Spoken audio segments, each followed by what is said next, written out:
Bien, amados hermanos, feliz día del Señor. El título que hemos dado a nuestra exposición bíblica esta mañana, el misterio de la iniquidad, reconozco que sabe como a medioevo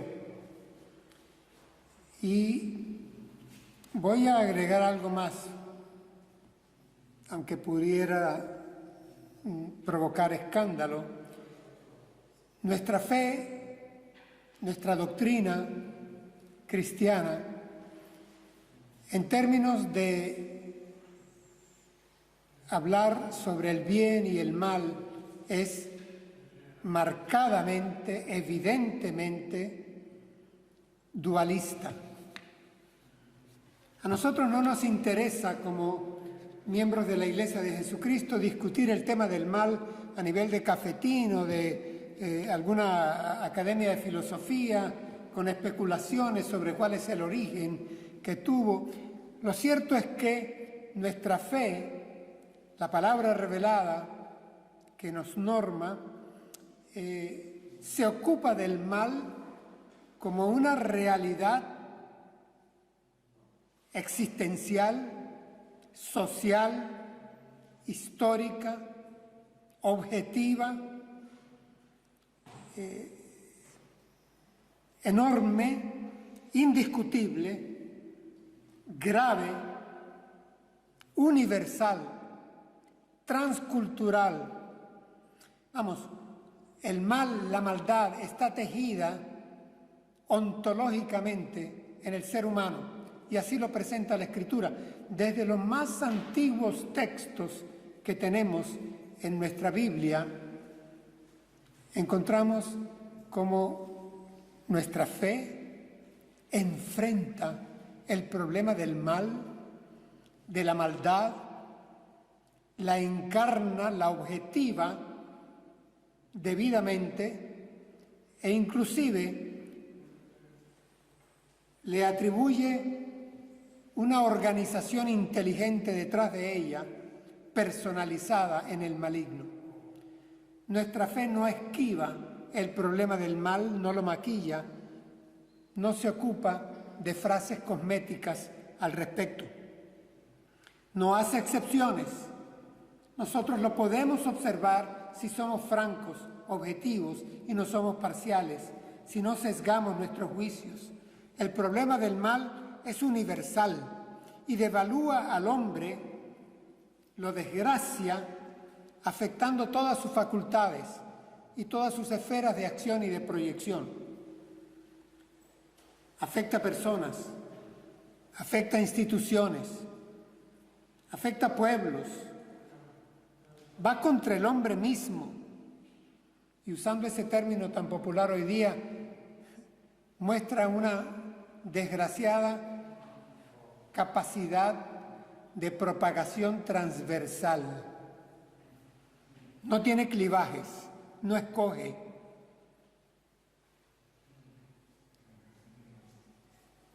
Qué diferente cuando revisamos textos y enfoques.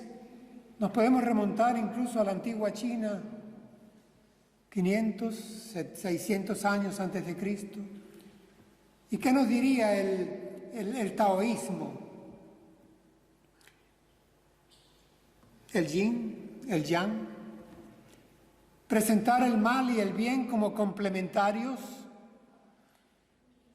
Buscar una especie de equilibrio, una visión orientalista que se está volviendo a predicar aquí en Occidente, en la nueva generación. El bien y el mal alrededor de un pH neutro. Esta es una tarea fácil.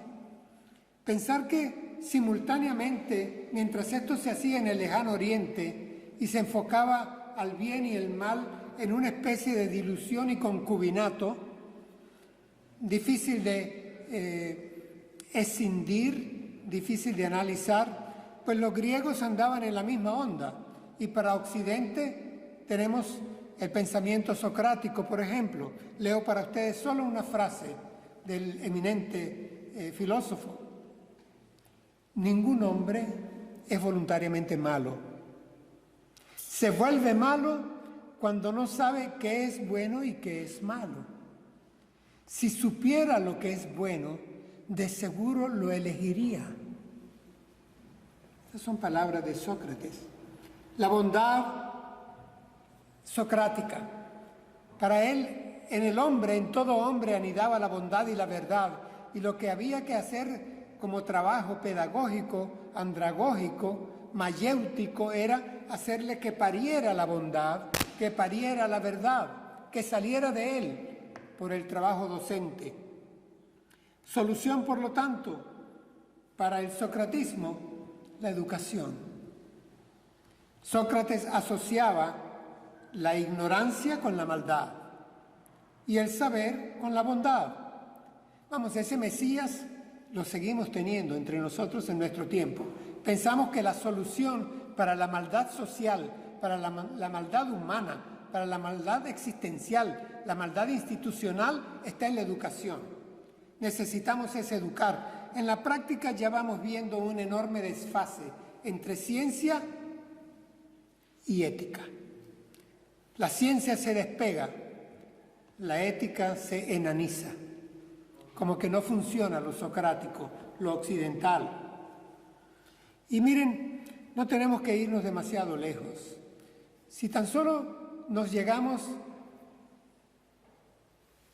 250 años atrás, Juan Jacobo Rousseau, el humanismo europeo, el heredero del movimiento renacentista, aquel que decía el hombre nace libre, solo que en todas partes se va a encontrar encadenado porque la sociedad le encadena. Juan Jacobo Rousseau, leo para ustedes una sola frase y miren cómo esto es vigente hoy en día en Europa. El hombre es bueno por naturaleza, es la sociedad quien lo corrompe. Juan Jacobo Rousseau. Vamos, el problema está en las estructuras sociales. Ese exogenismo de echarle la culpa a una familia disfuncional, a una academia mal orientada, a los vecinos, al pueblo donde nací. Ese tercerismo donde el culpable del mal, entre comillas, es el sistema y no el propio fenómeno humano. No, la palabra de Dios nos afirma que la maldad está ya encarnada, que la maldad forma parte de el hombre mismo y tiene su origen, está organizada y tiene su destino. Nuestro título, El misterio de la iniquidad, quisiera a ese título hacerle dos aclaratorias que tienen que ver con la lengua original en que lo cita el apóstol Pablo cuando escribe su carta a los hermanos de Tesalónica. Única vez en que Pablo menciona el misterio de la iniquidad. Misterio para Pablo, para los griegos, para los filósofos griegos, para el pensar griego de su tiempo. Misterio, ya lo aclaramos cuando predicamos hace un par de semanas sobre el misterio de la piedad. Misterio no es algo secreto, críptico, oculto, imposible de alcanzar, algo esotérico. No, para los griegos era algo que es necesario alcanzar a través de la ruta del conocimiento que algunos ya tenían y que otros podrían, si lo aceptaban como un reto, lograr también. Pero el misterio no era pues algo vedado. Este era el concepto en que Pablo escribía y por eso él habla del misterio de la piedad como algo ya revelado y lo sigue llamando misterio. Y ahora hablará del misterio de la iniquidad como algo ya revelado. Sobre eso es nuestro sermón hoy en la mañana y lo sigue llamando misterio. El misterio, esta palabra Pablo la utiliza más de 20 veces, se los comentaba en otra oportunidad. Pero en cuanto a la palabra iniquidad, que aparece en Reina Valera 60, también debemos de hacer una aclaratoria. En el griego este vocablo es anomia. Anomia significa maldad, es cierto, y significa negación de la ley. ¿Me oyen? Literalmente, anomia, que es lo que escribe el apóstol Pablo, el misterio de la anomia es el misterio de la negación de la ley, la negación de la moral. Sinónimo, pues, la amoralidad. Esto es iniquidad, traducida en Reina Valera. El misterio de la no ley, el misterio de yo hago lo que me da la gana, el misterio de la anarquía, a mí nadie me gobierna, yo hago lo que quiero, lo que me gusta, lo que me conviene, nadie se meta conmigo, yo no me meto con nadie. Y entonces el apóstol escribe en su segunda carta lo que voy a leer para ustedes. Leo en Reina Valera contemporánea. De ninguna manera se dejen engañar.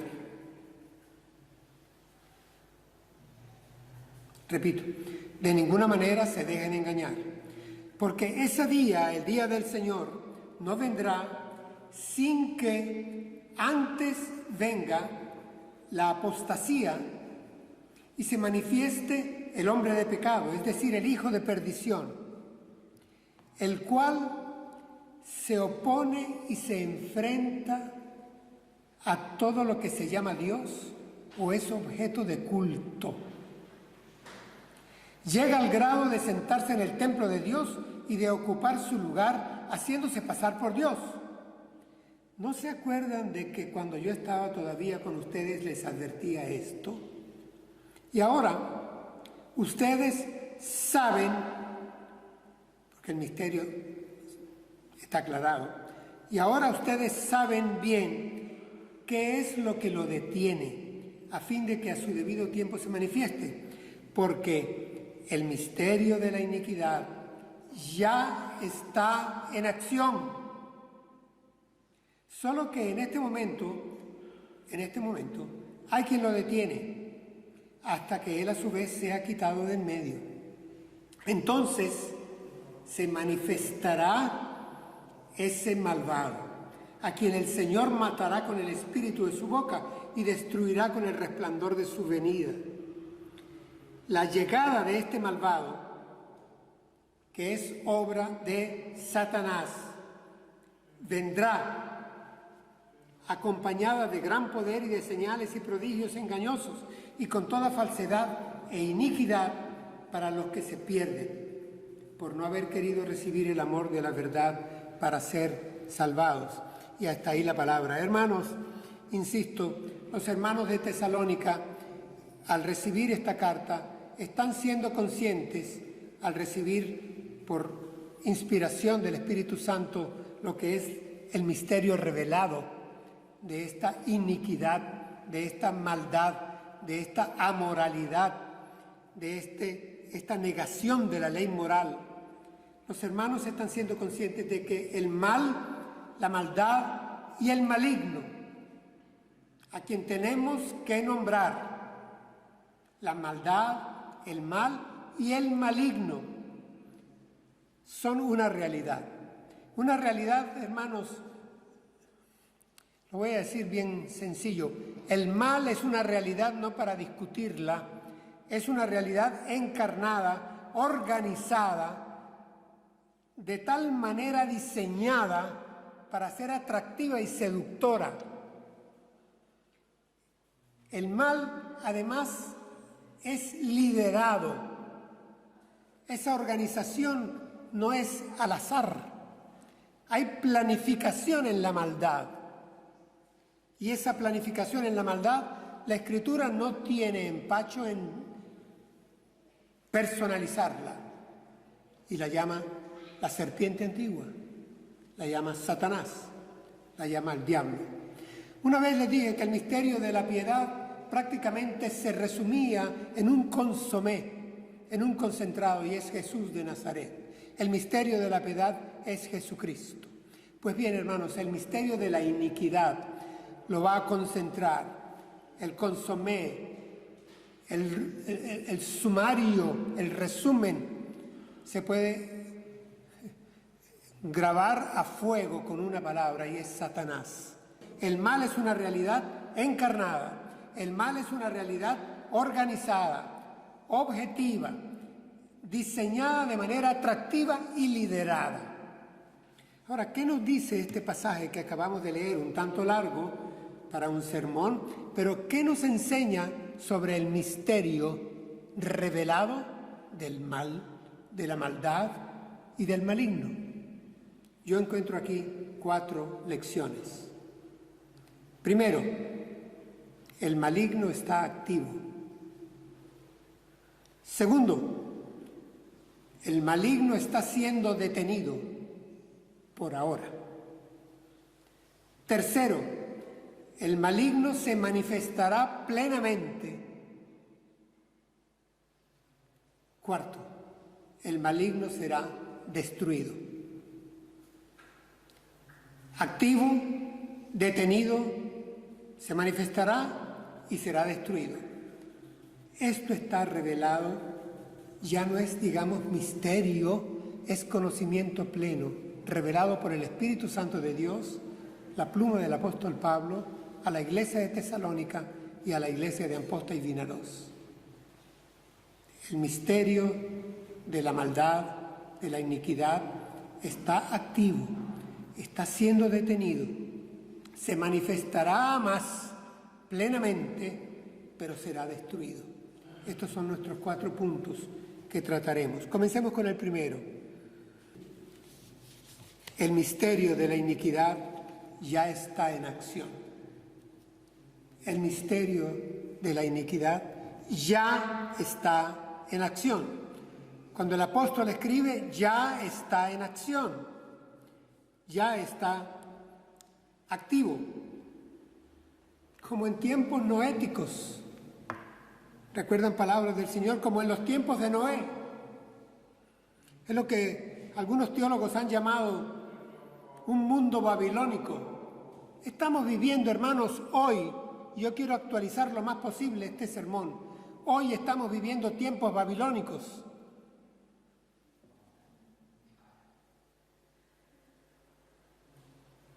Aquí no hay caballo de Troya, aquí no hay agentes escondidos, esto se hace público, como dicen por ahí, público y notorio. Es que es evidente, hermanos, es un fenómeno presente, la acción del maligno es evidente en lo cultural, en lo político, en lo económico, a nivel familiar, en lo comunicacional, en lo moral, en lo académico, vamos a decir en lo social. Es evidente, se está promocionando un sindiosismo. No es ni siquiera un contra Dios, es sin Dios. A nuestro alrededor, hermanos, amigos, familiares, conocidos, están viviendo un sindiosismo endémico. Está aquí, pero altamente contagioso. Es un sindiosismo a priorístico, ni siquiera es racional. No entro a discutirlo. Es visceral, es evidentemente ideológico. Y como se dice en las redes sociales hoy en día, este sindiosismo, que es propio del maligno en acción, es su modalidad moderna, es viral, se ha hecho viral y corre. Por supuesto, para nosotros, los cristianos, los creyentes, este sindiosismo y esta acción del maligno hoy en día es evidentemente espiritual. Provoca un daño moral en el ser humano y en el tejido social. Entonces, primera lección que encontramos aquí, escrita por el apóstol Pablo, por el Espíritu Santo de Dios, el misterio de la iniquidad ya está en acción, está activo y no está escondido. Es más se expone. Segunda lección. El apóstol escribe: y ahora ustedes saben bien qué es lo que lo detiene. Más adelante agrega: solo que en este momento hay quien lo detiene, hasta que él, quien lo detiene, a su vez sea quitado del medio. Me llamaba la atención cuando estaba analizando este texto que el apóstol está poniendo dos tiempos. Un tiempo presente para el apóstol y quizá todavía presente para nosotros, en el que algo o una sumatoria de varios factores detienen lo que sería el destructor y avasallante avance del maligno, del mal y de la maldad. Y el apóstol utiliza el qué. Es un neutro, el vocablo en griego. Pero luego avanza unas líneas más adelante y dice: solo que en este momento hay quien lo detiene. Y ahí entonces se abandona el neutro y en la redacción griega es una persona quien lo detiene. Por ahora, esa persona detiene el avasallante progreso de la maldad, del maligno y del mal, y sabemos que es el Espíritu Santo de Dios. Ahora, el Espíritu Santo de Dios perfectamente obra a través de su palabra santa, que no vuelve vacía. Perfectamente obra a través de la comunidad de los santos, la Iglesia de Dios, que es el cuerpo de Cristo. Cada uno de nosotros templo del Espíritu Santo de Dios, y así actúa el Espíritu Santo de Dios, deteniendo esto. Y por la gracia de Dios, por la inmensa gracia de Dios, aún instituciones, gobiernos, algunos mejor, otros en absoluto nada, también contribuyen a que no haya destrucción total, devaluación total, por la gracia de Dios. Vemos cómo en la palabra, algún día tocaremos este tema, las autoridades son puestas por Dios, dice, como diáconos, para que restrinjan el mal y propicien el bien. Romanos capítulo 13. Así que sí vemos que hay acción todavía bondadosa del corazón de Dios para restringir, detener, por un tiempo limitado. No sabemos cuándo terminará ese tiempo. Pero entonces nuestra segunda lección, que aquí está, es que el maligno está siendo detenido. La primera es: el maligno, el mal y la maldad están activos. La segunda: el maligno, el mal y la maldad están siendo detenidos. Sí, por un tiempo limitado. Si lo sentimos hoy en día, imaginen cómo será cuando se le quite el freno, el muro de contención a la maldad, al mal y al maligno. Vamos a lo tercero que aquí se nos revela. Dice que entonces se manifestará la maldad en su forma extrema, cuando sea retirado ese muro de contención. El apóstol escribe aquí, dice: el día del Señor no vendrá sin que antes, hay un orden, sin que antes venga la apostasía y se manifieste el hombre de pecado. Agrega luego, a fin de que a su debido tiempo se manifieste. Y entonces agrega luego, entonces se manifestará este malvado. El término manifestarse aquí es apocalipto. Se quitará el velo. Se quitará el barniz. Hermanos, Satanás es el engañador por excelencia, se disfraza como ángel de luz y hace que sus siervos, sus huestes, parezcan ministros de justicia. Pero llegará un tiempo en que se quitará el velo. Ya no habrá más barniz. Aquí no quiero que entremos en adivinanzas esotéricas, porque habla de que se habrá de manifestar, pero hay dos elementos que habrán de hacer su aparición. Incluso usa la palabra parusía. Habrá de hacer aparición la apostasía en la iglesia y en el mundo el llamado hombre de pecado, hijo de perdición, que muy bien sabemos, no puedo extenderme en esto por razones de tiempo, es el anticristo. Aquel que encarnará todo el ambiente de sindiosismo, ese ambiente opuesto. No entremos en rompecabezas teológico de que si este es un personaje político, o es un personaje religioso, o es un personaje cultural. Evidentemente va a haber alguien que liderará esta empresa en su manifestación plena, en su manifestación intensa. Alguien será.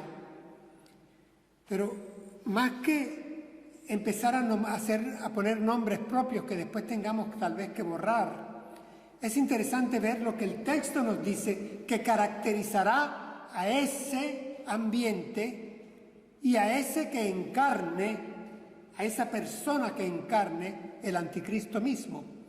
Y el apóstol describe qué caracterizará a ese ambiente y a esa persona. Y voy a nombrarlos rápidamente. Características de esta encarnación y de este ambiente. Primero, se opone a Dios y a todo culto. Lo dice el texto. Es el secularismo, hermanos.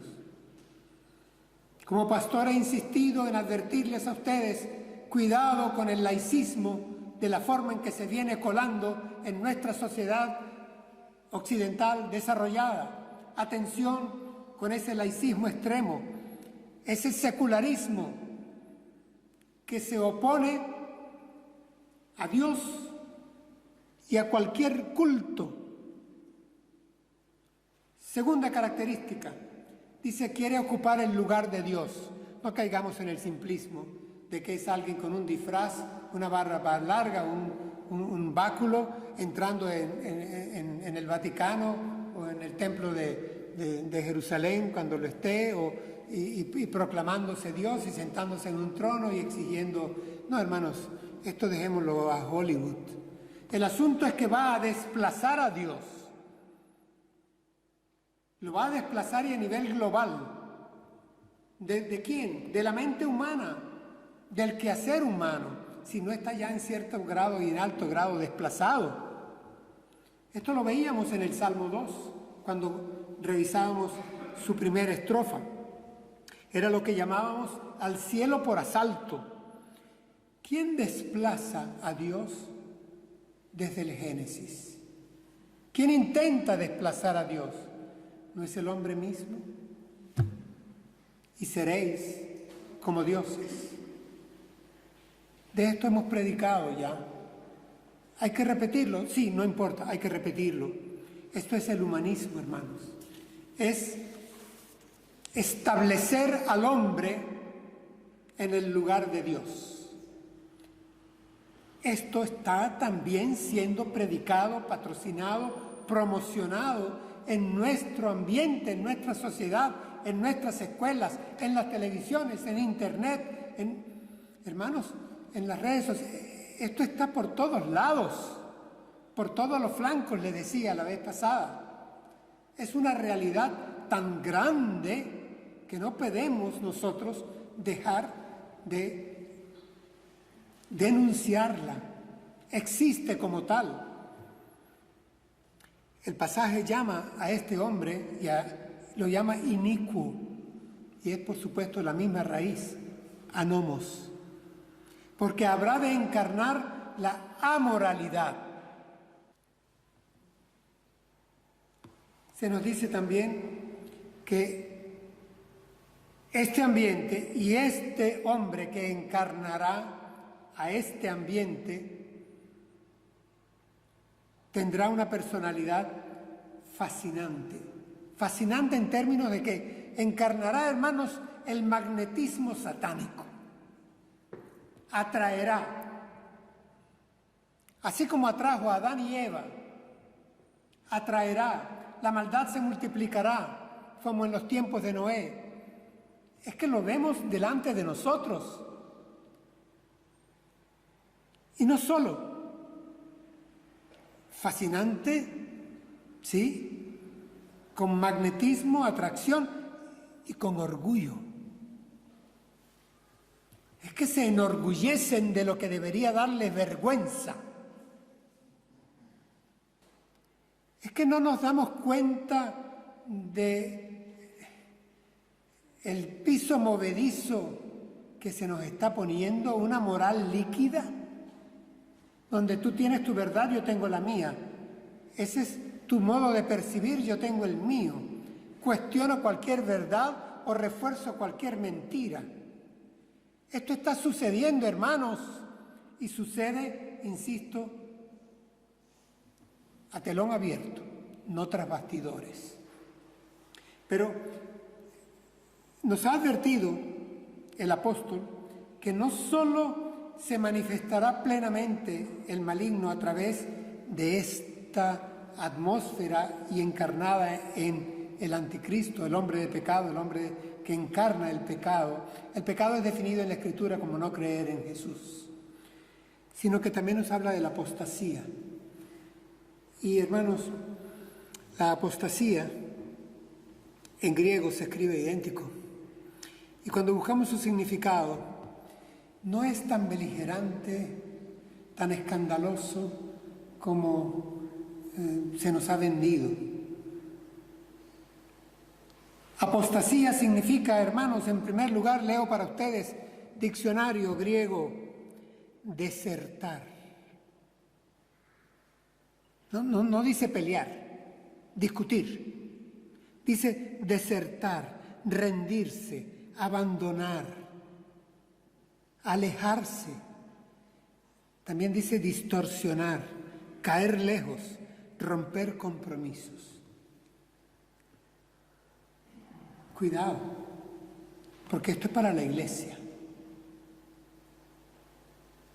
El apóstol más adelante escribirá, salieron de nosotros porque no eran de nosotros. Hermanos, pero en la iglesia, antes que el Señor Jesús regrese, y mientras afuera está la anomia, en la iglesia la apostasía. Y la apostasía por deserción, por abandono, por fastidio, por rutina, por caer lejos, por buscar otras distracciones.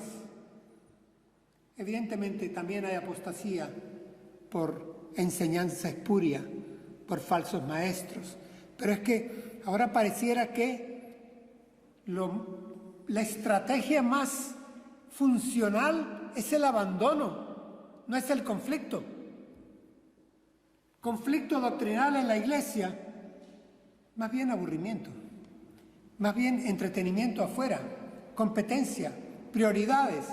Como pastor he insistido en esto, porque yo he de rendir cuentas a Dios, pero ustedes también han de rendir cuentas ante Dios.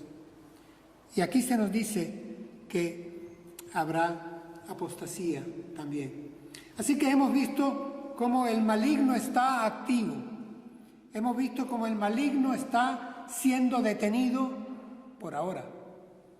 Hemos visto cómo el maligno se manifestará plenamente en el mundo a través de la anomia extrema, la amoralidad, en la iglesia a través de la apostasía, la flojera, el abandono, el no querer pagar el costo del discipulado. Y terminemos el sermón. Afortunadamente podemos, porque este es el mensaje del Evangelio. Es un Evangelio que trae buena noticia, noticia de triunfo, de victoria. Y terminamos con que el mal, la maldad y el maligno serán destruidos. El apóstol escribe aquí: a Satanás, quien ha promocionado a este maligno, a este hombre de pecado, a la maldad, al mal mismo, dice, a quien el Señor matará con el espíritu de su boca y destruirá con el resplandor de su venida. Es precioso cómo el Espíritu Santo dirige al apóstol Pablo. Él comienza la carta y el párrafo que hemos leído con la angustia de los tesalonicenses sobre cuándo vendrá el Señor, la segunda venida, que venga a solucionar esto. Y aquí dice que sí, Él va a venir y le bastará con el solo resplandor de su venida para acabar con esto de una vez por todas. Amén y gloria a Dios. Él va a hacerlo con el solo resplandor. Es que la expresión es bellísima. Cuando uno la lee en lengua original, es como si no hiciera falta su presencia. Es que con solo que brille el resplandor, lo que se refleja, se acabó. Él es el Rey de Reyes, Él es el Señor de Señores. La victoria es del Cordero. Pelearán contra el Cordero, pero el Cordero les vencerá. Es Juan quien escribe esto. Hermanos, pero antes de citarles o de llevarles al Apocalipsis en estos últimos 2-3 minutos, quiero leer lo que Juan escribe en una de sus cartas, en la primera de ellas. Escribe lo siguiente: el Hijo de Dios fue enviado precisamente para deshacer las obras del diablo. En Él está la victoria. El Cordero tiene el control. Él va a deshacer las obras de iniquidad, va a deshacer al inicuo, va a deshacer la maldad, va a deshacer el mal, va a deshacer al maligno. Quiero recordar que esta victoria es extra nos. Viene de Dios y del Cordero. El Espíritu Santo trabaja, pero nos ha sido encargado a nosotros el ministerio de la reconciliación y nos ha sido recordado que nos mantengamos firmes, que resistamos, porque más fuerte es el que nos ha sido dado, el Espíritu Santo, que el que reina e impera fuera y gobierna el mundo. Así que tenemos nuestra parte en este juego. La salvación es extra nos, la victoria es extra nos, y gloria a Dios por ello, como decían los reformadores, pero tenemos nuestra parte en este tablero de ajedrez. Juguémosla bien, utilicemos bien lo que nos toca, asumamos nuestras responsabilidades. Resumo pues, el maligno está activo, pero aún está siendo detenido. Se acerca el tiempo en que Él se manifestará plenamente. Surgirá el anticristo en el mundo. La iglesia sufrirá la apostasía.